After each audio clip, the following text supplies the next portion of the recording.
Let's get ready to mortgage. He is the prince of programs, guru of guidelines, master of matrices. He puts the fun in funding. Please welcome Mark, Mr. Mortgage Eitel. All right. Good Saturday morning to you. That's right. I am Mark Eitel, host of the Mr. Mortgage Show, and I do put the fun in funding. I love that intro. But yes, Mark Eitel here. This is the Mr. Mortgage Show. We do this every Saturday, same time, same channel, and then 24/7 on the podcast network. So we are getting more and more podcast listeners, which is super cool. So anywhere you listen to podcasts, you can now find the Mr. Mortgage Show, obviously on the iHeart app. But if you use a different platform, we're there too. So anytime you want to hear replays of the show, just Google the Mr. Mortgage Show or visit themrmortgageshow.com, and we are there. So super excited about that. But yeah, we are happy to be here. It's a gorgeous day, gorgeous Saturday. I hope everybody's got some big plans after the show. Hang in there with us for a little while. We're going to have some fun this week. But again, Mark Eitel here, host of the Mr. Mortgage Show. And always we tend to start the show with kind of the mortgage and real estate news of the week. But before we do that, I want to share a story that just happened to me this morning. It was kind of funny. My ego got the better of me. So on my way into the studio where Dom, my producer, and I do this little mortgage mashup each Saturday, I typically stop for a cup of coffee or occasionally a Monster if I had a long night. I need some caffeine to get rolling. And this morning was no exception. And the cashier at the convenience store has gotten to know me over the last several weeks and calls me Mr. Mortgage, which is awesome for the ego. But there was a woman, and I'm assuming her daughter, young girl in front of her in line, in front of me rather, in line at the convenience store. And I was buying a Monster because it was a long night last night. And we were all talking, the cashier, me, and the woman, and the daughter. And he got it, hey, Mr. Mortgage, have a great show. And she said, show, the mother. And I said, yeah, I'm on my way to the studio. We do a radio show. And she said, oh, that's kind of cool. And the conversation continued. And she got her cell phone out and she said, do you mind?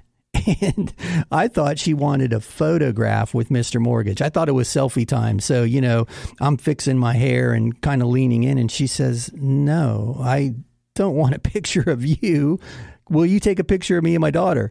So anyway, my ego got the better of me. I thought I was recognized for a moment for the show. So I thought I'd share that. Sometimes that funny stuff is a good way to get the day started. But yeah, she didn't want a photograph of me. She wanted me to take a picture of she and her daughter. So anyway, Mr. Mortgage is not as famous as I thought. Well, at least not outside of that convenience store. So anyway, I hope everybody had a great week. I know it was a challenging week in the news for real estate and mortgage related topics.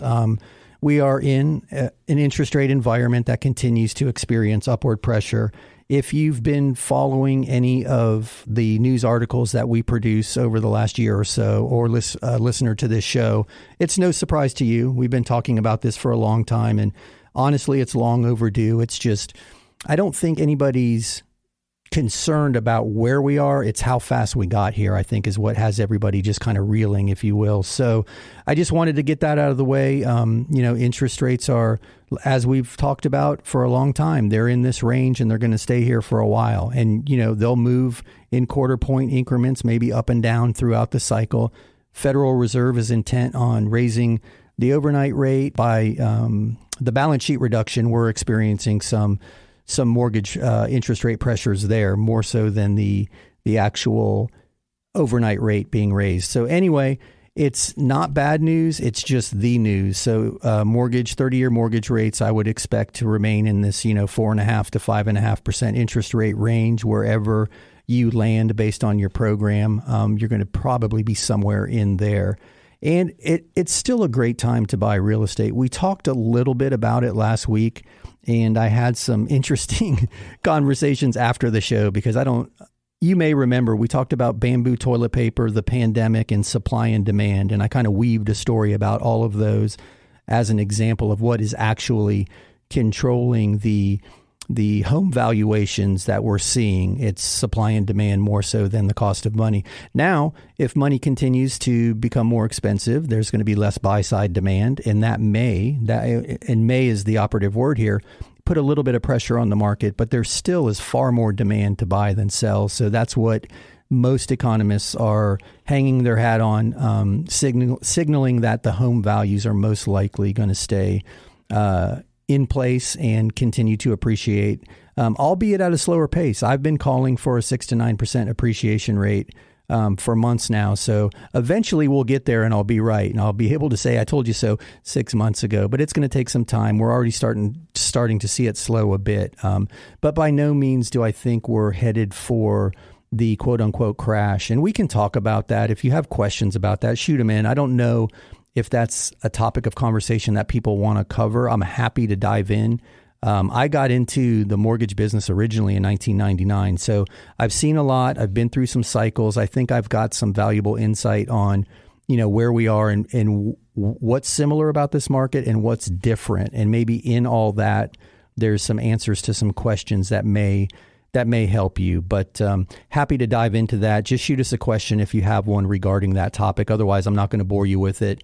I would focus on supply and demand and not the actual cost of money when trying to predict a downturn. And nobody's been right in predicting downturns or slowing housing markets anytime in the near past. So I think, we just have to see where we go from here. It's still a wonderful opportunity to buy when you look at the cost of buying versus renting. Actually, you know what? I have started to produce a piece, and it's going out on the Facebook page and on the Mr. Mortgage Show YouTube channel. And we're going to start doing it daily. And we did one on Thursday, which was focused on looking at your budget instead of your interest rate. And we used an example, and I'll give you a very brief summary here. If it's at all of interest to you, check it out on the Facebook page or on the YouTube channel. But I used a very recent real world example of a client who called me during the week this week and said, hey, I'm just going to sit this out. The interest rates are scaring me. Home prices are scaring me. I just feel like, this isn't the right time for me. And I get it. There's a lot of pressure on home buyers. It's a scary time right now. Nobody ever wants to buy something at the peak and then see it lose value. And I use the example. They're currently renting a house, right? They're renting a 3-bedroom, 2-bath house, and they're paying $2,500 a month. But the neighborhood they want to move to, rents are about $3,000 a month. And I'm not going to go into the story because it's lengthy, but it's all spelled out in that video that's on the Facebook page and on the YouTube channel. But basically, we looked at an FHA loan, 3.5% down payment at today's interest rate, real interest rates, not, what he was approved for 6 months ago. And he can still buy a 3-bedroom, 2-bath house with a 2-car garage, exactly what he wants. And he's going to be into the deal with a monthly payment of under $2,500 a month. So in that instance, he can go into that neighborhood and rent for $3,000, or he can buy for $2,500. So that's what I mean when I say focus on your budget, not your interest rate, because here's a guy who thought, this makes a lot of sense for me at 3.5%. I want to go be a homeowner. I see the long-term value in building equity. This is the neighborhood I want to raise my family in. And also, too, I don't know if I mentioned, they have young kids. So they're going to be in that house for a while because they picked it because of the school district. So they're going to be there for at least the next 10 years if all their plans go as they imagine they will. If it made sense for him at 3.5%, it still makes sense at 4.5%. And that's where I'm going with this conversation with budget, because he saw the headlines that say interest rates soaring, buyers are getting priced out of the market. It's, we're creating a generation of renters. He's reading all those headlines, and for him, he needed to have a conversation to help digest all that into real math and real numbers. So that's where I'm going with that. Focus on budget, not rate, and just keep your plans moving forward. It still makes sense for a lot of people in this market. And if you have questions, give us a shout. The Anytime hotline is 561-291-8569. That's 561-291-8569. Or visit the website, www.mr.mortgage. That's mr.mortgage.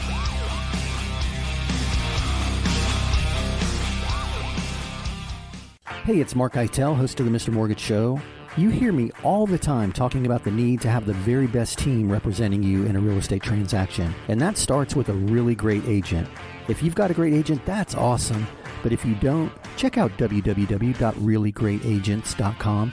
There you'll find the best of the best, regardless of the city they work in or the brokerage they work for. www.reallyGreatAgents.com. www.reallyGreatAgents.com.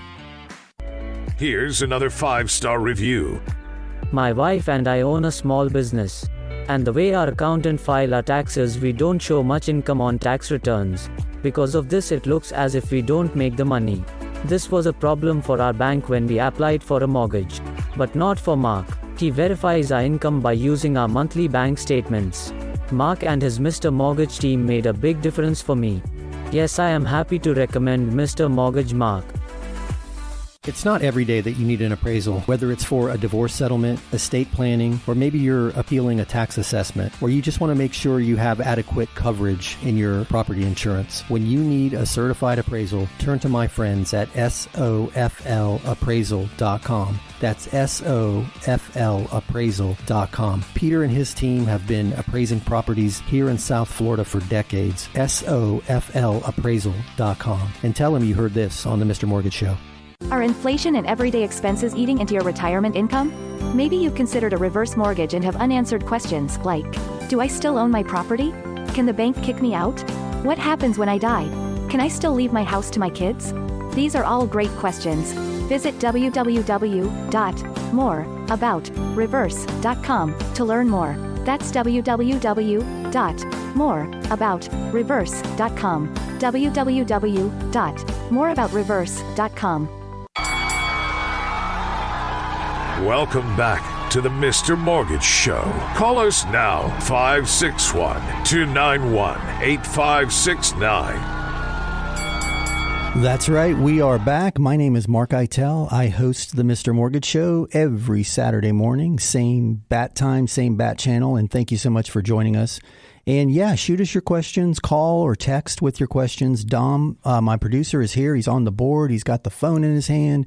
This man makes things happen behind the scenes. So he will be happy to get your questions on the air for you. So shoot them to us via text or call 561-291-8569. That's the Anytime hotline, 561-291-8569. Or you can visit the website, www.mr.mortgage. Hit the Contact Us button, and there you can shoot your questions to us also via the web. So we are going to dive into questions. Speaking of questions, I know Dom is giving me the finger, or the signal rather, that we've got one teed up. So, hey, Dom, what do we have? All right. We have Jay sent in this question. It's a two-part question. Jay is asking, what's the minimum down payment on a fourplex? I want to live in one and rent out the other 3 units. Can I count the additional rent as income? Hey, Jay, that's a great question. So you answered the question I was going to ask you back with the second part of that. So here's the really cool thing with buying a fourplex if you intend on occupying one of the units. And this applies for a duplex and a triplex also. So anything from 1 to 4 units, we can underwrite, and any lender can underwrite as a primary residence if you're going to truly live in one of the units as your primary, which means for you, awesome news. With an FHA loan, you can buy a fourplex with as little as 3.5% down. And with a conventional loan, there are programs from 3% to 5 and 10% down. So it's a super cool idea in this environment because people are saying, and I don't remember where I heard this story, but it was long ago. As I mentioned in the first segment, I've been in the mortgage and real estate business for a long time. And somebody long ago shared with me, if you can't afford a house in this market, buy 2. And I never understood what that meant. And finally, I asked him because he was, pretty adamant about that. And he said, if you can buy a duplex, you can use the rental income to qualify, and you're going to reduce your monthly expenses, and you're going to have 2 units appreciating in this market. So that's the answer to your second question. Yes, you can use the rental income to help you qualify for that purchase. So great idea in this market, because as we talk about all the time, we reference the Zumper report. Rental rates are outpacing in some markets home appreciation and certainly keeping up with it in others. So if you have a chance to buy a 4-unit property and live in one and collect rent on the other 3 doors, that's an amazing way to get started in real estate, because you're going to get the advantage of the primary residence loan programs, right? You're buying your home, as well as the advantage of rental income, and then appreciation across the board. And certainly, the rent value of that unit, should you choose at a later date to move out of it and go buy something else for yourself. That's going to be easy to rent, because it's already, the other 3 units are establishing a rental price and a desire. We call it the absorption schedule. There's already a quick absorption rate in that market on rents, assuming, that everything's occupied and rents are still, where they are now, and you're collecting rent. It's going to be an easy unit to rent is where I'm going with that. So I think it's a great idea. It's a great strategy, and buying it with the intent to live in it is a wonderful opportunity for you to utilize a primary residence mortgage program. So if you have questions on that, the Anytime hotline is 561-291-8569. What I mean by anytime is truly anytime. If Dom and I are not in the studio doing this show, that phone number pushes to my office. So somebody at the office will grab the line, and if you need me, they'll get you to me, and we can talk about that further. But yeah, 561-291-8569 is the Anytime hotline. But hopefully that answered your question. I think it's a wonderful strategy. I commend you for looking to grab a fourplex in this market. We talked about a score that was in the Jacksonville market last week, where someone had found that 7-unit property.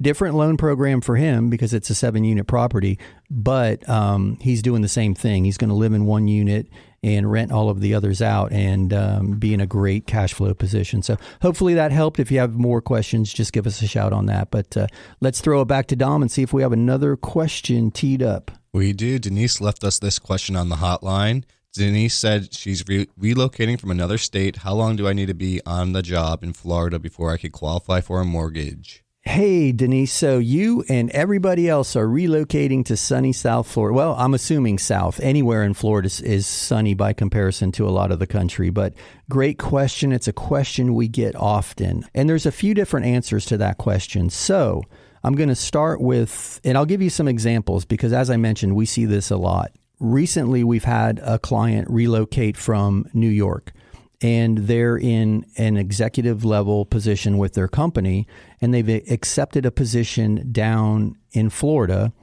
a comparable position with a comparable corporation, and they don't have to be on the job one day down here. We're using their offer letter. They've gotten an offer letter from the corporation that they're going to work for. They've got great work history with their existing corporation. The Florida employment opportunity is at the same or more, which is the key, income as the New York job was. And we use the offer letter to qualify her. So she moved down, bought the house, and then went to work. So you can do that. Now, there's some caveats to that. If you're switching careers and you have no history in the new career, so let's say you're a nurse and you're going to become an office manager. Unless you're an office manager of a medical facility where your nursing skills are going to help, it's unlikely that that's a like enough position that you're transferring to qualify.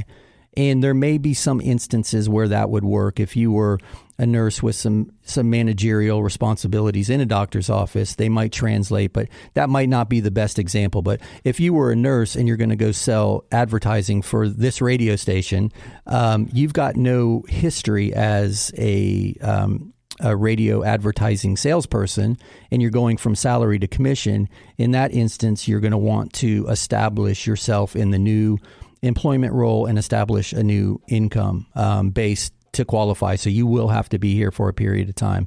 Also, too, I had an interesting scenario where someone is relocating from Ohio and the majority of their income is currently commission. And the client base that they serve is local, meaning he has to be face-to-face with his clients. He can't serve his clients over the phone, which is interesting in this world that we live in because COVID has kind of made us all remote. But nonetheless, his profession still requires him to be in his territory, if you will. So he's relocating to Florida. He's unable to perform his duties remotely. So he's taking a new position with a similar, not the same company, but a similar company. And because he's commissioned only, we need him to establish here in Florida. He's not carrying over his client base. Therefore, he's not carrying over any of the established commissions.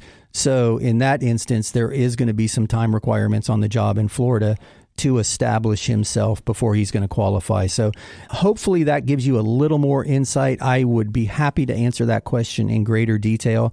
If you want to give us a shout during the week, 561-291-8569, or visit the website, www.mr.mortgage, or just shoot us a text and say you want us to call you back with more details, because there are some nuances. It's going to have to do with the job you're leaving and the job that you're taking in the new state, or in Florida in this case you mentioned, and then make sure that the salaries are at least the same, if not more, because then we'll be able to use your salary history in the debt to income qualification. So hopefully that helped. There's a few nuances to that question. So if you need more information, I encourage you to give us a shout or visit us online, and we'll be happy to help. But yeah, we see a lot of relocation, and not just to Florida. There's a lot of relocation to Texas, to Arizona. The cool thing is, if you're able to keep your job and work remote, that's a super easy transition. And there's a lot of people doing that. So you don't have to establish, in that instance, employment in the new state, nor do you have to even have an offer letter, because you're staying with your current employer. In that instance, your HR department will just acknowledge that you're able to maintain your employment at 100% effectiveness and salary, or commissions in that case, if you're able to go remote. So hopefully that helps. There's a lot of people shuffling around the country, relocating to different areas, and the loan programs have accommodated that. So you hear the music. We are headed to a break. Encourage your questions to 561-291-8569. That's 561-291-8569, or visit the website, www.mr.mortgage.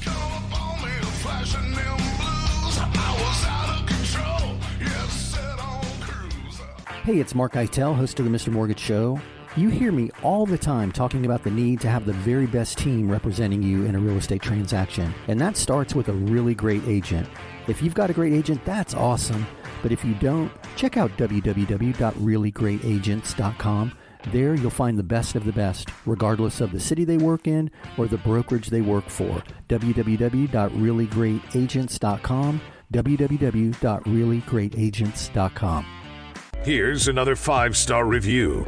We started our loan with a different company. They said we were approved, but at the last minute they told us there was a problem. I still don't know what went wrong, but thankfully our real estate agent told us about Mark. I was pretty stressed, but it's the perfect house, so we gave Mark a shot. He got it done. I'm not sure what was different, but I don't really care. We even got a better interest rate and with less money out of pocket than the first guy quoted us. It was a great surprise. Yes, I'm happy to recommend Mark and his Mr. Mortgage team. It's not every day that you need an appraisal, whether it's for a divorce settlement, estate planning, or maybe you're appealing a tax assessment, or you just want to make sure you have adequate coverage in your property insurance. When you need a certified appraisal, turn to my friends at SOFLappraisal.com. That's SOFLappraisal.com. Peter and his team have been appraising properties here in South Florida for decades. SOFLappraisal.com. And tell him you heard this on the Mr. Mortgage Show. Are inflation and everyday expenses eating into your retirement income? Maybe you've considered a reverse mortgage and have unanswered questions like, do I still own my property? Can the bank kick me out? What happens when I die? Can I still leave my house to my kids? These are all great questions. Visit www.moreaboutreverse.com to learn more. That's www.moreaboutreverse.com. www.moreaboutreverse.com. Welcome back to the Mr. Mortgage Show. Call us now, 561-291-8569. All right. We are back. My name is Mark Eitel, host of the Mr. Mortgage Show, and we are happy to take your questions and do our best to answer them at 561-291-8569. That's 561-291-8569. That is the Anytime hotline. You can shoot a text or give us a phone call to that number. As always, visit the website, www.mr.mortgage. Mr.Mortgage. And you heard me talking in the first segment about the video series that we're now going to do on YouTube and the Facebook page. If you want to find that, just go to the www.mr.mortgage page. And if you scroll to the bottom, there's a Facebook link and a YouTube link. Or you can just search the Mr. Mortgage Show in Google, and they will both pop up. So I'm going to try to take some of these topics where people call during the week and they want a deeper dive on them. And if there's enough, which I think there will be if the last few weeks' questions are any indication, if there's enough of a demand and enough questions being asked, then we're going to do one each day and just do kind of a daily briefing at the end of the day, maybe 5 minutes, just a quick hit to kind of follow up on some of these questions that require a little more information. So check that out when you have time. That's on the www.mr.mortgage Facebook page. But the links are on the bottom of the Mr. Mortgage page. So, and let me know, drop your comments in there. I'd be curious to know what everybody thinks, if there's some other topics they want covered.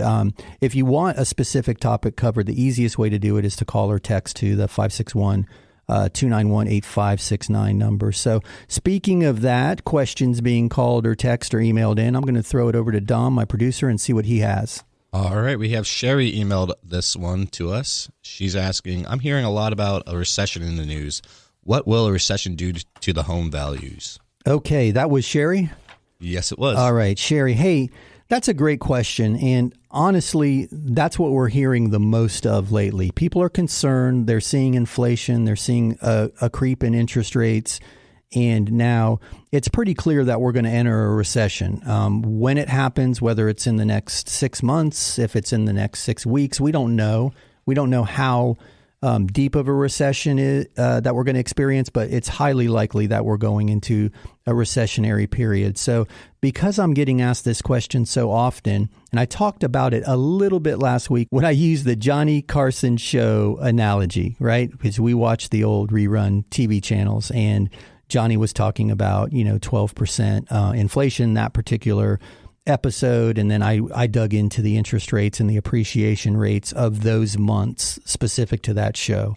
So this is on everybody's mind. And if you remember when I talked about that, the homes appreciated and we were experiencing high inflation, double digit, and high mortgage rates, also double digit. So because of that, I felt pretty encouraged that, real estate will survive, most recessions. And I'm not the only one that feels this way. I dove into the data and I looked at all of the recessions back to the World War II era. And I discount the housing bubble burst of, 2008, 9, and 10, because that actually caused the recession. Housing prices declined, so that's what caused the recession.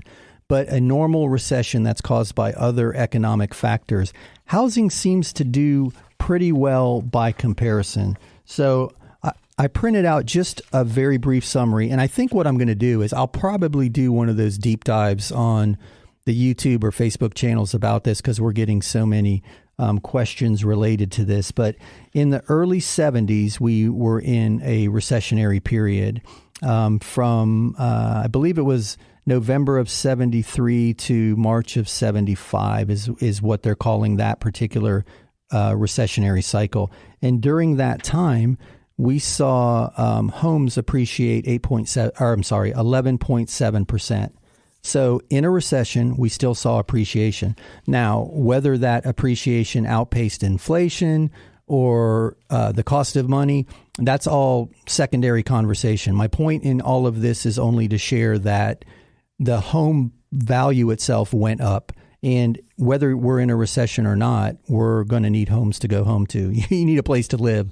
So I guess I found it encouraging in this data that during the recessionary time periods that were outlined in this report, home values did pretty well.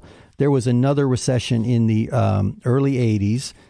Home appreciation was 4.5%. Right after that, we had another recession in 81. That was an energy crisis. The energy crisis recession, we saw home values that managed almost a 2% increase. So where I'm going with this, and the data supports it throughout all of the recessionary periods post-World War II, home values seem to weather the recessionary market better than most assets. So just throwing that out there, I don't know if that's kind of a high-level answer to the question. I still go back to what we talked about many, many times before.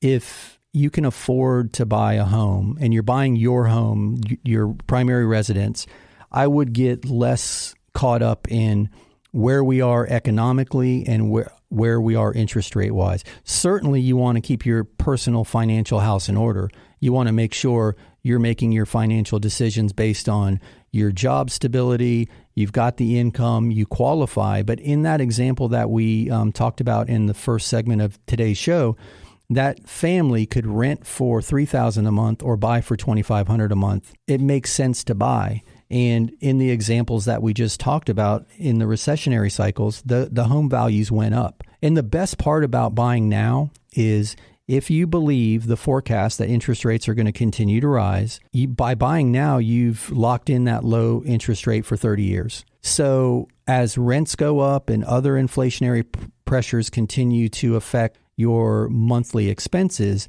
the principal and interest portion of your housing payment is going to remain the same. That's never going to go up. Yes, taxes and insurance can adjust over time, but the lion's share of your payment is not going to change. So I want everybody to exhale.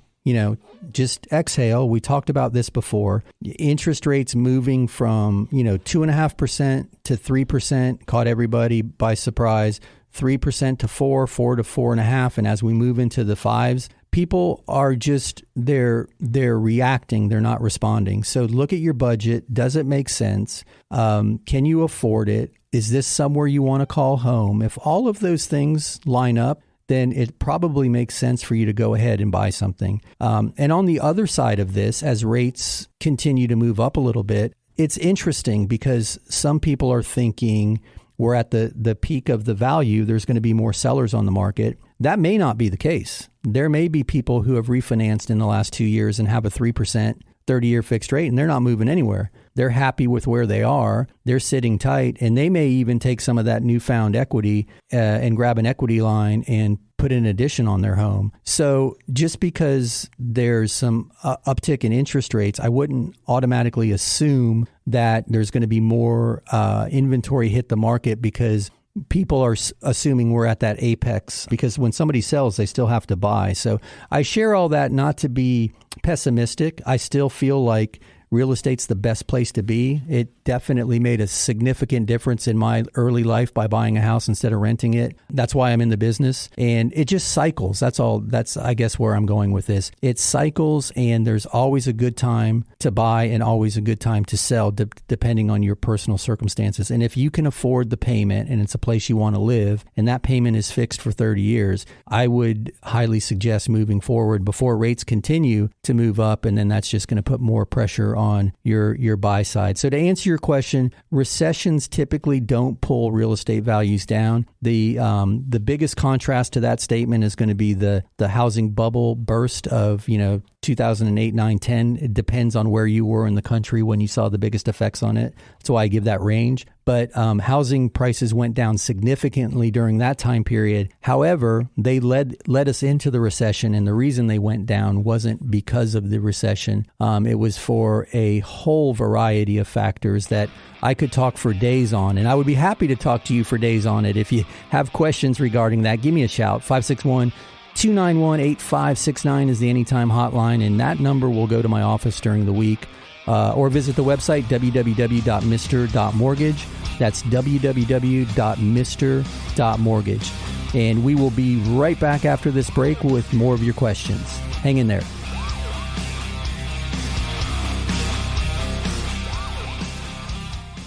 Hey, it's Mark Eitel, host of the Mr. Mortgage Show. You hear me all the time talking about the need to have the very best team representing you in a real estate transaction. And that starts with a really great agent. If you've got a great agent, that's awesome.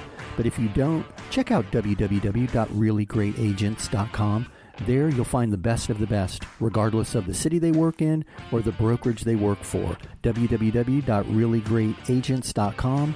www.reallyGreatAgents.com. Here's another 5-star review. We kept our business above water with credit cards during the pandemic. I'm glad we did. Business is better than ever. But I didn't want to be a slave to those credit card payments. I called Mark about the rec loan he advertises.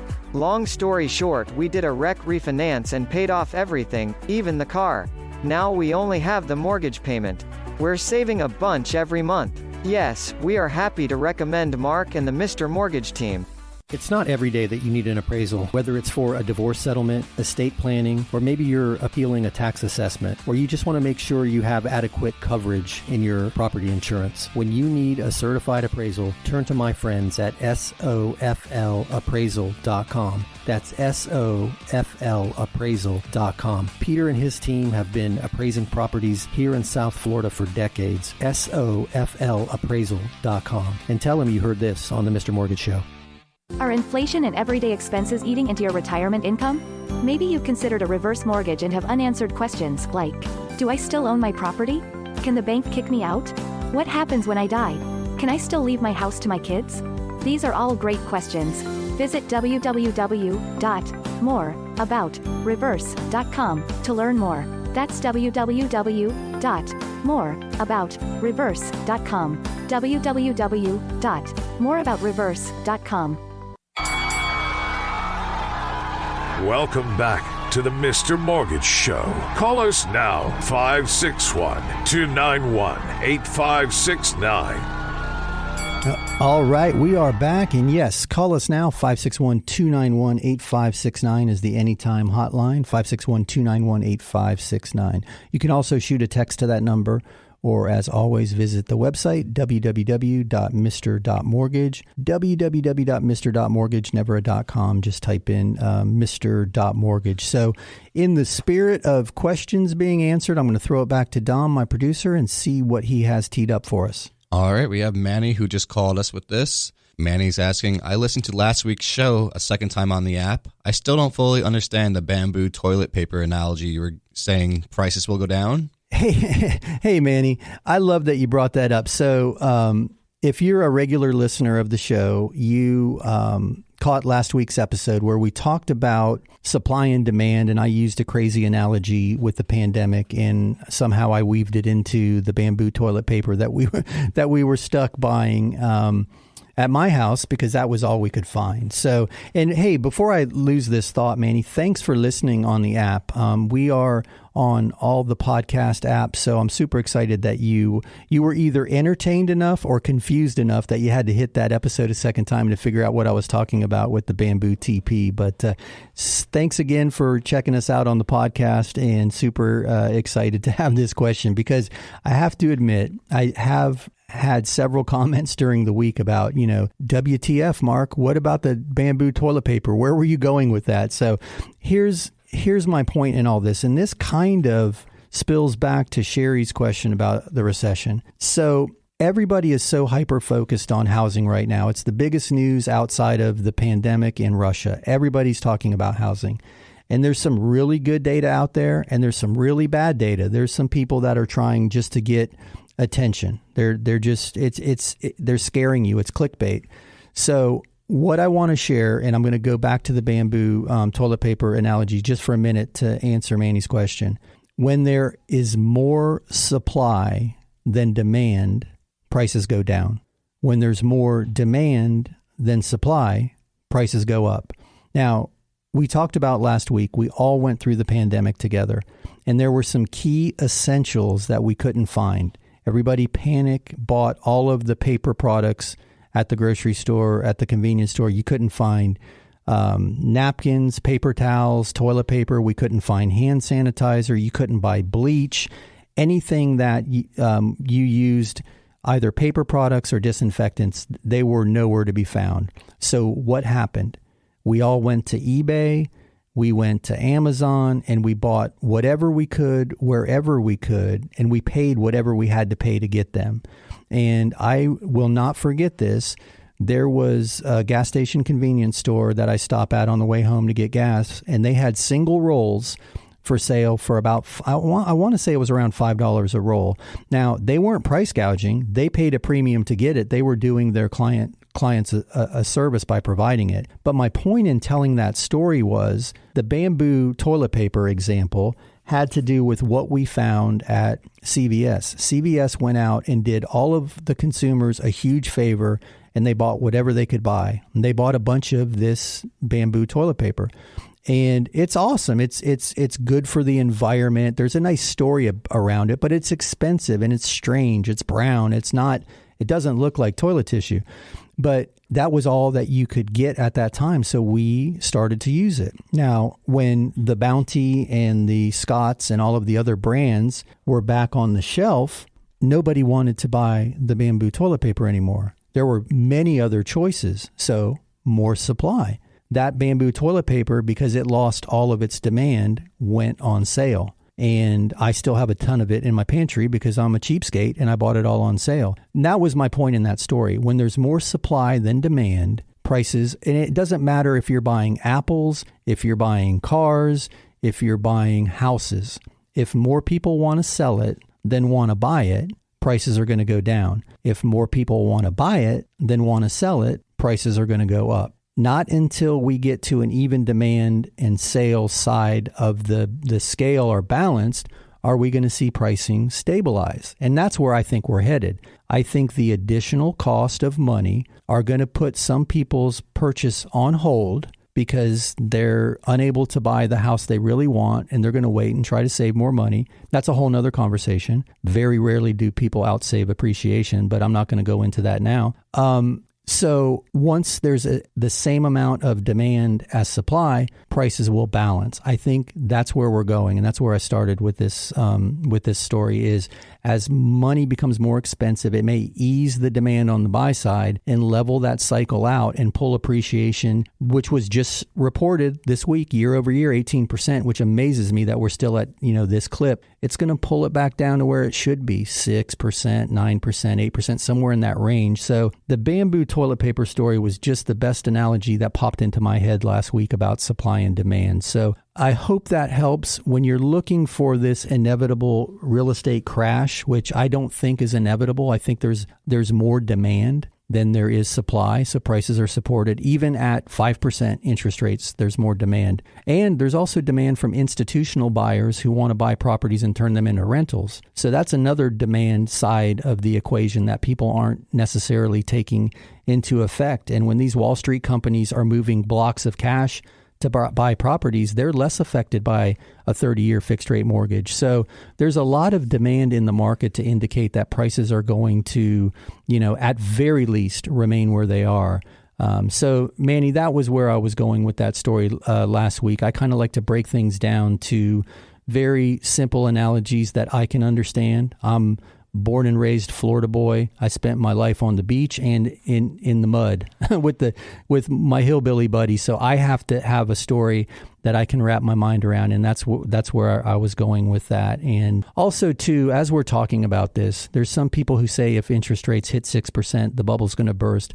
I don't agree with that. I think demand will slow, and the reason I say that is, as I mentioned before, I started this career in 1999. During the housing frenzy of the early 2000s, which led us into that bubble burst. And this isn't me saying this, I did this research. These are the statistics. Over 40% of the mortgages used to purchase property at the height of the bubble were adjustable rate, high LTVs. Most of them were interest only ARMs, adjustable rate mortgages, meaning that payment went up at some period of time, 12 months, 18 months, 24 months, 36 months, whatever it was, when the fixed period expired, that payment jumped, and sometimes significantly. That person had to sell because they couldn't afford to own that property anymore. Now today, adjustable rate mortgages represent less than 1% of the purchase mortgages in this market. So the people who are buying homes today are either paying cash or they're getting fixed rate mortgages that aren't, the payments are not going to adjust. So unless we get a spike in unemployment, I don't see where the pressure on housing getting led into a bubble bursting situation exists. That's just me.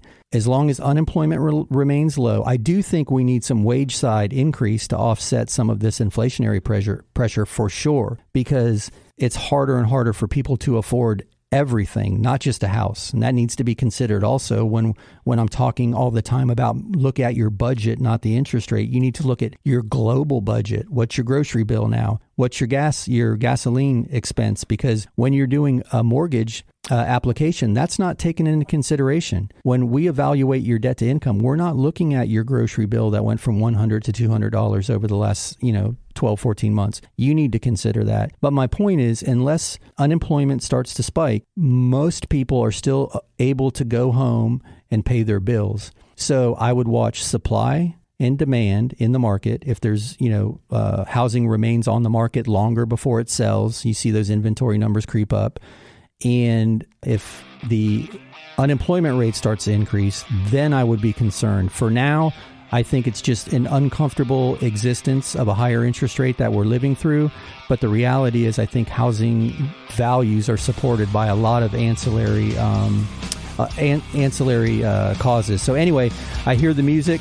We're going to roll into this break, and on the other side of the break, we'll continue your questions. Hit us up at 561-291-8569 or visit the website, www.mr.mortgage.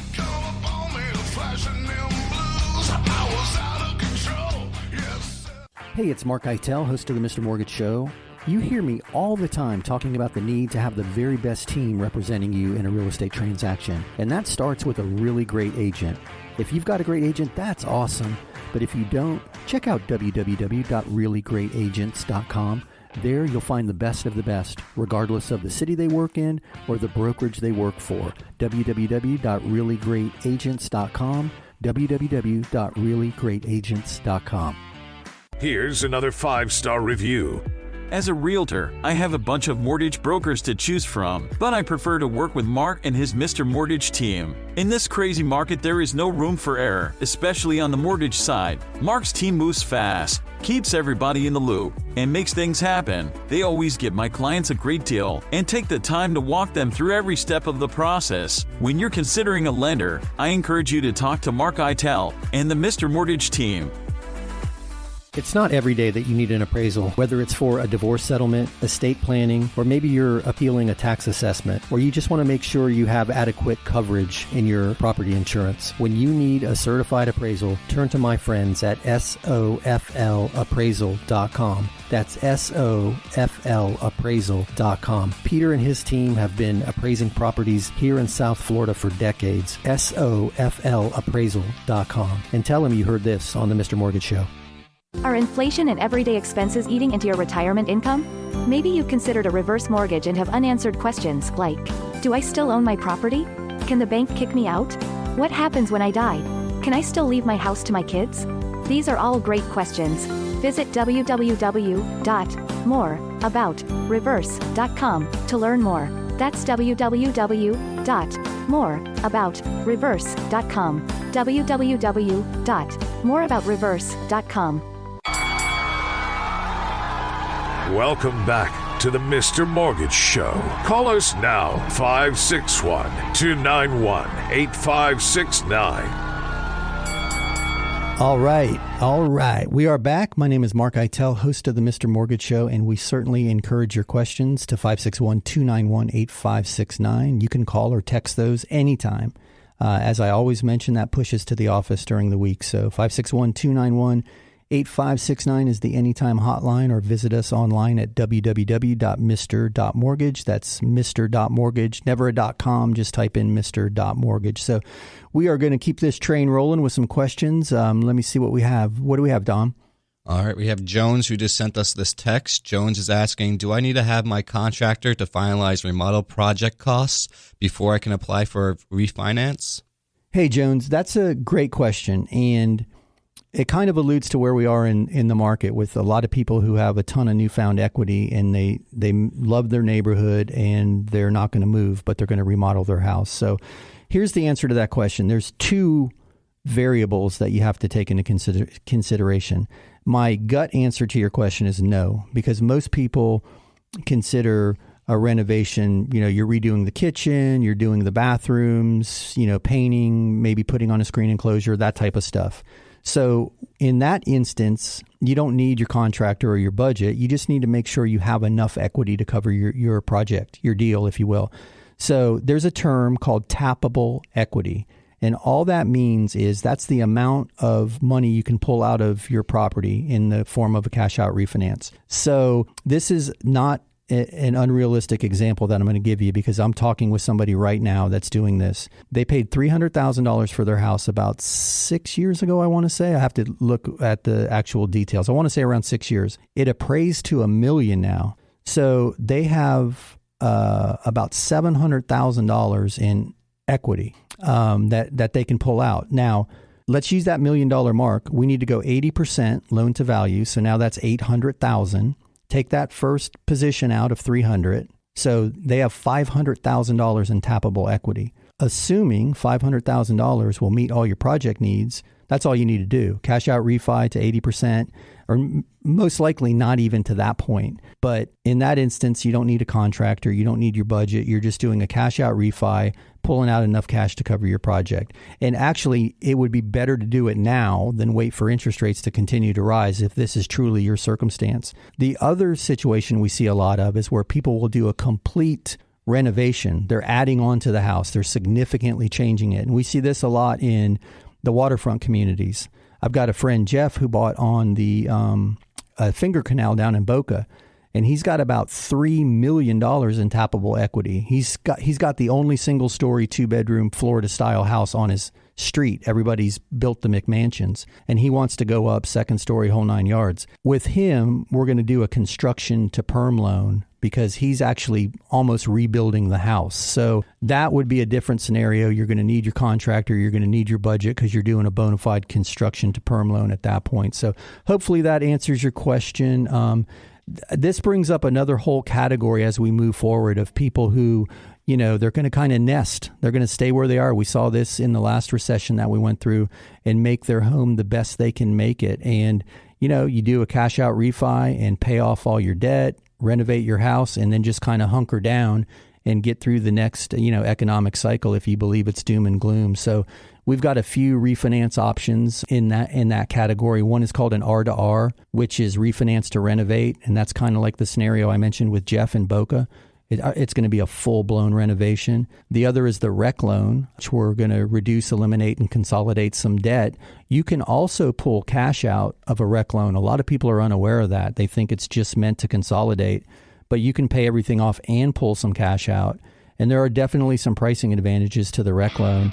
And then lastly is an old-fashioned cash-out refi, which may make sense for you too. So hopefully that answered your question. Now's a great time to pull some of that equity if you need it, because rates are still ridiculously low. So, hey, you hear the sirens rolling up behind me. That means that this segment has come to a close. If you have questions, I encourage you to send them to 561-291-8569. That's 561-291-8569. That's the Anytime Hotline.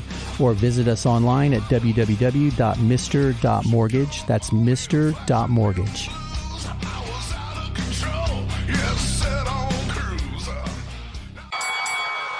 That's a wrap. Join Mark Eitel next week for more thrilling, edge-of-your-seat discussions about real estate and mortgages right here on The Mr. Mortgage Show.